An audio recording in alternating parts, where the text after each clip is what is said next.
Class is now in session. I'm Professor Hockey, and today we'll be discussing some trade news coming out of the San Jose Sharks camp today, and that is that the Sharks have traded defenseman Henry Thrun to the Toronto Maple Leafs in exchange for forward Ryan Reaves. Now, it has been quite obvious since the beginning of July that the Sharks would have to trade away one of their defensemen ever since they signed Orlov and Klingberg to free agent contracts, plus picked up Nick Leddy off of waivers. They simply had too many defensemen, and something had to give. There were a few different possible trade candidates, one of them being Timothy Liljegren, but I thought that they would hold on to Liljegren because he is a right-handed defenseman. The other, and the player who I thought they really would end up getting rid of, and there is definitely still time, a couple of months before the season actually starts and multiple months before the deadline rolls around, that player was Mario Ferraro, and this is for a few reasons. One of them is that he is going to be an unrestricted free agent by this time next season. This is a player who very well could end up walking, and while he has been, a very key part of the leadership group for the San Jose Sharks for many years at this point,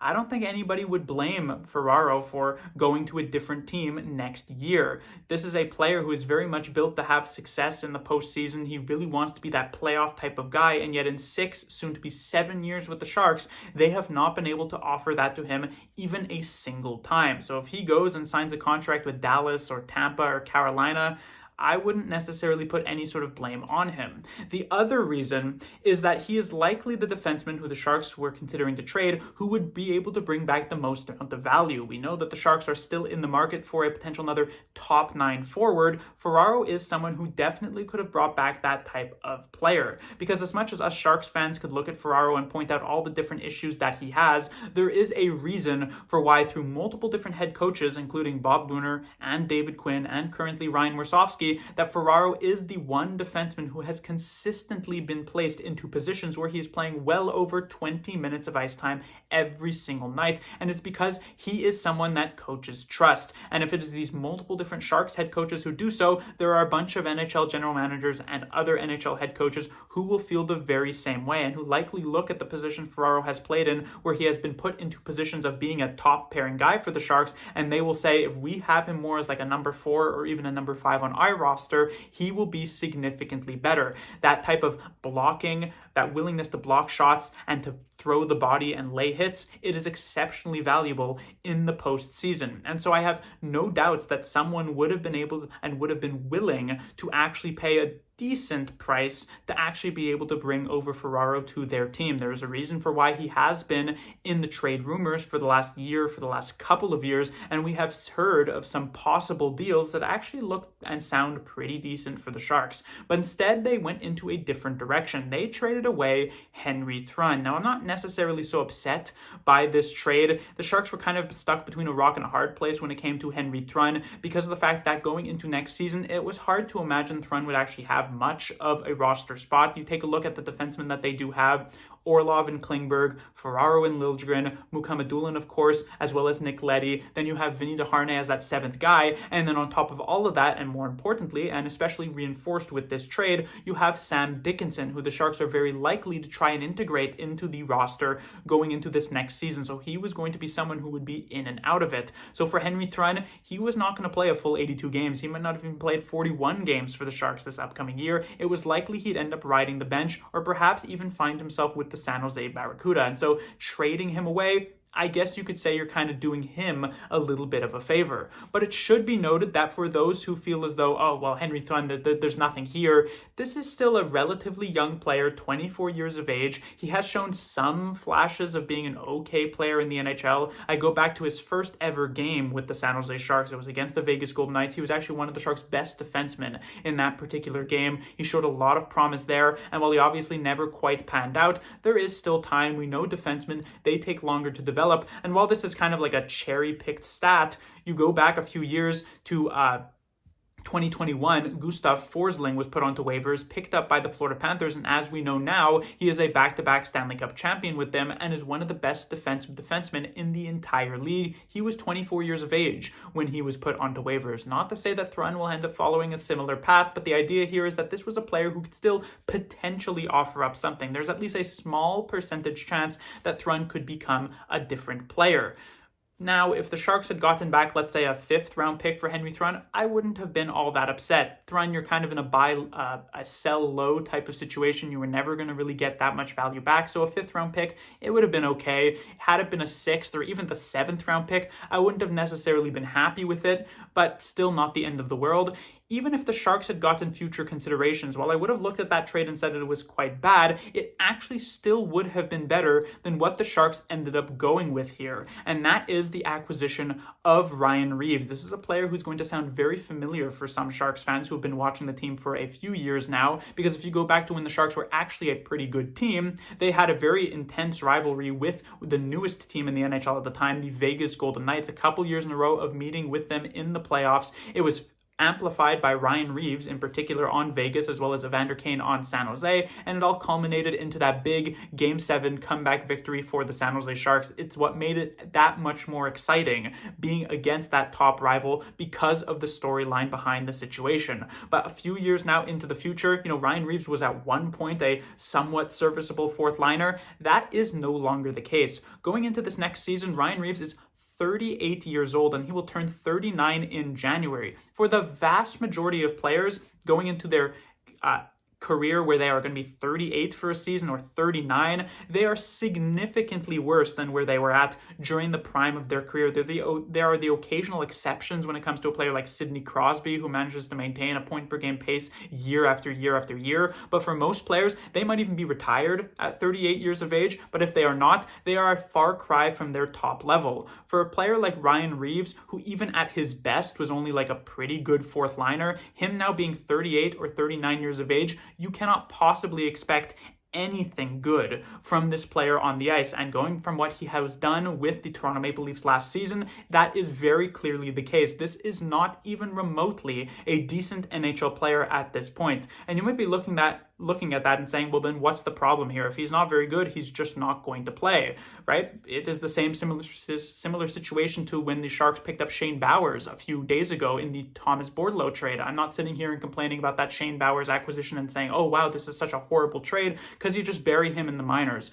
But if I could truly believe that Ryan Reaves was not going to play a single game for the San Jose Sharks next season, then I wouldn't have that much of a problem with this trade. But unfortunately, and I hope I'm wrong about this, but unfortunately, I don't think that that's going to be the case. Remember, this past season, Barclay Goodrow played every single possible game that he was healthy to play for the San Jose Sharks this season. Over 70 games Barclay Goodrow was in the lineup for. Last year, Ryan Reaves, on a team that theoretically should have more forward depth than the Sharks do going into this next season, the Toronto Maple Leafs, he played 35 games for them. There is no doubt in my mind at this point that he will be able to dress for at least a couple dozen games for the Sharks. He probably won't play 82, he probably won't even play 60 or perhaps even 40 games, but he will play some. And every single game that Ryan Reaves is in the lineup for is a game where a player like Ethan Cardwell could have played, or a game where Igor Chernyshov or Quinton Musty could have actually played,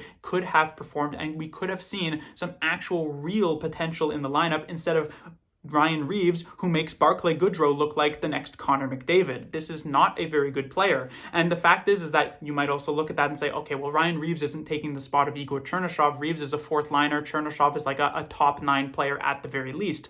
But the thing is that it all kind of cascades off of each other. Imagine, I had just made my forward line videos a few days ago. I had Barclay Goodrow with Dellandrea and Ostapchuk as the Sharks' 4th line. That's already not particularly good as a 4th line. Like, that is one that could easily get caved into their own zone time and time again. If you now put Ryan Reaves onto that 4th line with Goodrow and Ostapchuk, it gets even significantly worse, if you could even imagine that being a possibility. But the thing is that if Reaves is replacing Dellandrea in that lineup, then it's okay, then it's passable. But there is a very real possibility that Reaves gets put onto that 4th line with Goodrow and Ostapchuk, and Dellandrea is not removed. He's not a healthy scratch. He just gets bumped up to the 3rd line, and then you are taking the space of someone who could actually play a 3rd line role. You are taking the place of someone like an Igor Chernyshov or even like a Michael Misa if he were to stick around with the San Jose Sharks. That's when it becomes a very real problem. Now, there is also the perspective here that Ryan Reaves is going to be able to provide an enforcer type of role for the San Jose Sharks, that with Ryan Reaves' presence on San Jose, nobody is going to be taking any liberties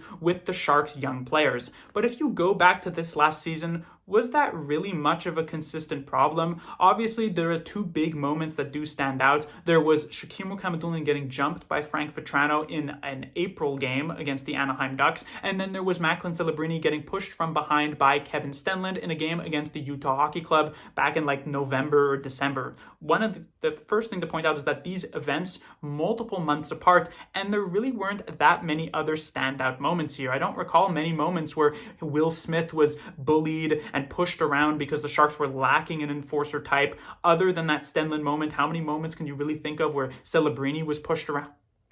How many moments was Graf pushed around? It didn't actually happen all that consistently. And you could even sit here and make the argument of, well, it was clearly Barclay Goodrow's presence on the ice that truly affected teams and forced them to back off. Oh, in game 29, someone would have done something, but Goodrow's presence on the ice caused them to hold back. You can't really prove that that didn't happen, but at the same time, you wouldn't be able to prove that Ryan Reaves' presence on the Sharks was actually preventing anything from being the case either. And the fact is that if you truly do want an enforcer type player on your roster, these days in 2025 in the NHL, they need to be able to actually play some decent level of hockey. Go back to this past season. The Sharks did have a sort of enforcer type of player with Giovanni Smith. He was hanging around. He was on the Sharks main roster. He wasn't actually playing games all that often, but he was at the very least up with the team. He played twice, but otherwise not much else doing. Eventually got traded away in that Mackenzie Blackwood deal. The Sharks had the chance of having this enforcer type player, and honestly, Giovanni Smith is probably a better player than Ryan Reaves at this point of his career, but they decided against it because he's not good enough to be in the NHL. The same is to be said about Ryan Reaves, and for a team that was looking to improve going into this next season, right? We know the Sharks want to be better. We know the Sharks need to be better. They want to win more games. An addition of Ryan Reaves is actually not going to be doing that, and it's not even as fine as saying, oh, well, this addition is not going to be moving the needle. Ryan Reaves is legitimately going to be making this team worse when he is on the ice compared to pretty much every other player. Like, you don't think you can get much lower than a Delangey or a Barclay Goodrow, and yet here we are with a player like Ryan Reaves. So I dislike this addition very, very much. If he is a player who is buried in the minors and never sees the light of day here for the Sharks, doesn't ever actually end up playing a game for him, it's certainly not the end of the world. But like I said earlier on, if I could truly believe that, I would be okay, but I simply don't think it's going to end up being the case. I already know that Ryan Reaves is going to be getting at least a handful of games here, and every single one, it's going to pain me to have to watch him skate so slowly up the ice because of just how little he is actually able to offer on the ice to any team that he is actually on. There is a reason for why Toronto Maple Leafs fans would be celebrating such a deal despite the fact that they have no idea who Henry Thrun even is. It's because Ryan Reaves was such an anchor on this roster that simply getting absolutely anything from him is seen as a massive victory. And on the other side of things, you have to look in the mirror. It's seen as a massive loss here for the Sharks. Class dismissed.